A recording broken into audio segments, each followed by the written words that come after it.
MOBAs are notorious for being extremely complicated. I've been playing video games for my entire life, and I still haven't been able to learn a traditional MOBA.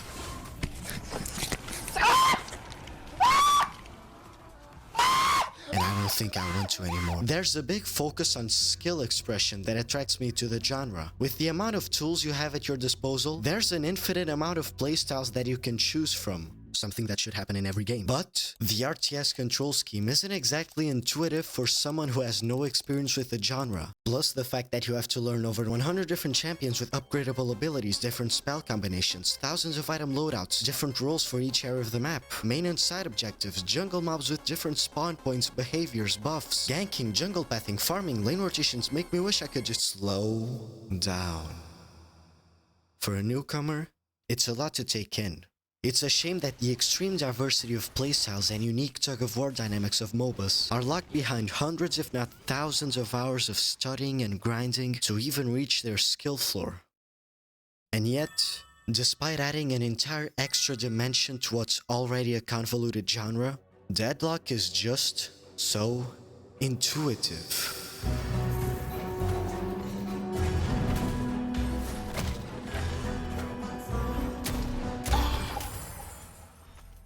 The top-down RTS aspects of MOBAs were substituted with third-person shooter mechanics, which most people have at least minimal experience with. Not only that, but every aspect of the game is kept as simple to learn as possible. There are no dedicated roles you have to fill. You can play in any way you want, go to whatever lane you want, and the ziplines make traversing through lanes require minimal input. Fog of War was substituted with damage falloff.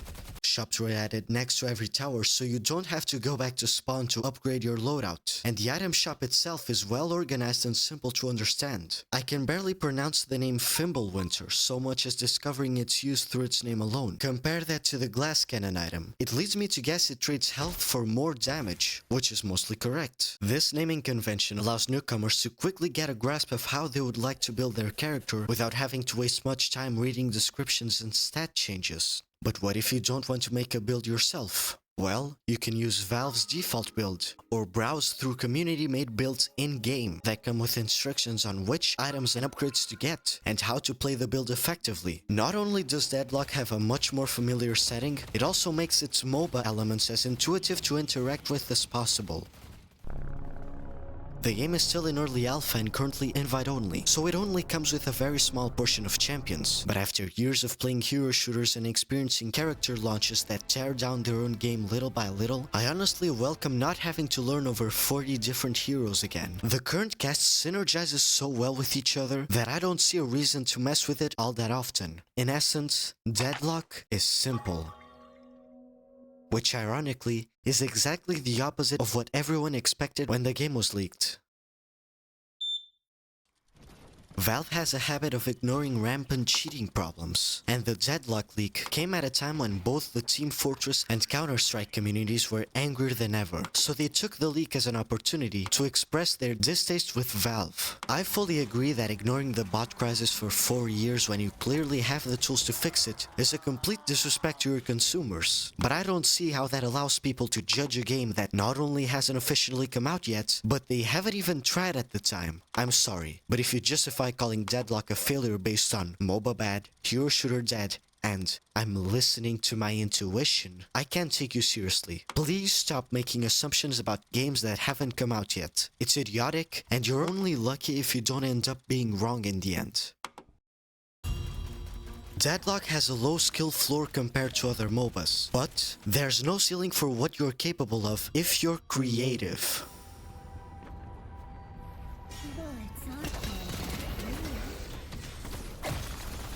Every action is crafted with versatility in mind. All champions come equipped with a melee attack. It's mostly used to finish low health targets at a close distance, until you realize that you can charge it to deal substantial damage. It's an extremely effective way of dealing close range damage as any character. That is until you get parried.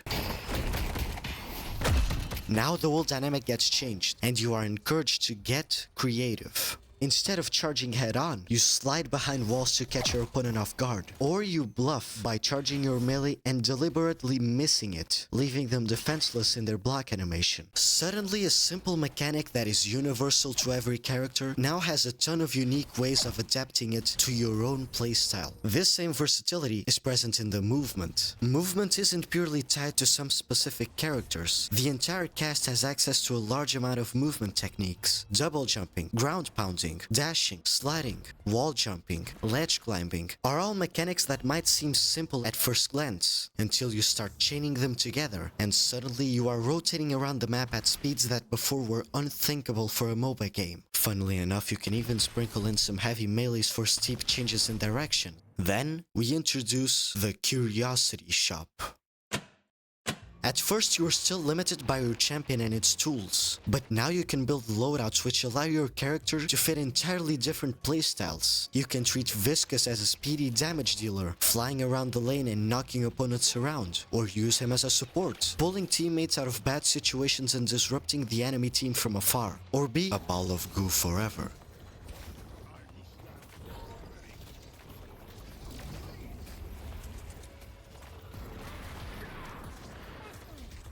You don't fit to your hero's playstyle as much as you fit your hero to your playstyle. And I really appreciate this design philosophy over the typical rock, paper, scissors approach.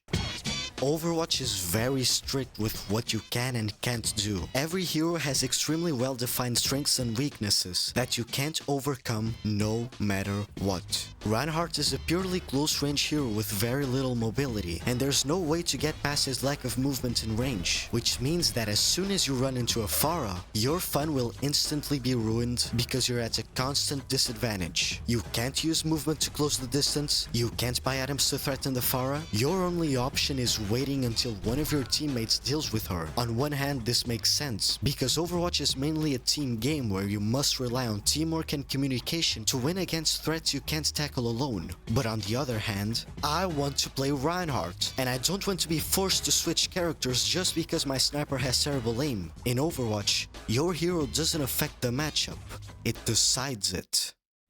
Deadlock is currently in early development, so nothing is set in stone. The entire game's direction could change from one day to another, and it wouldn't even be the first time. Deadlock had a cyberpunk aesthetic before they visually overhauled the entire game, but as it stands now, Deadlock is the best PvP game on the market. It perfectly mixed two genres that are the complete opposite of each other in a way that negates both of their flaws and creates a completely unique setting that is welcoming to both MOBA and FPS players. If Valve plays their cards right, I could see Deadlock popularizing an entire new genre. I could even see it revolutionize the gaming space forever in the same way that Valve's older projects did in the past, and God, I just hope it doesn't get filled with bots.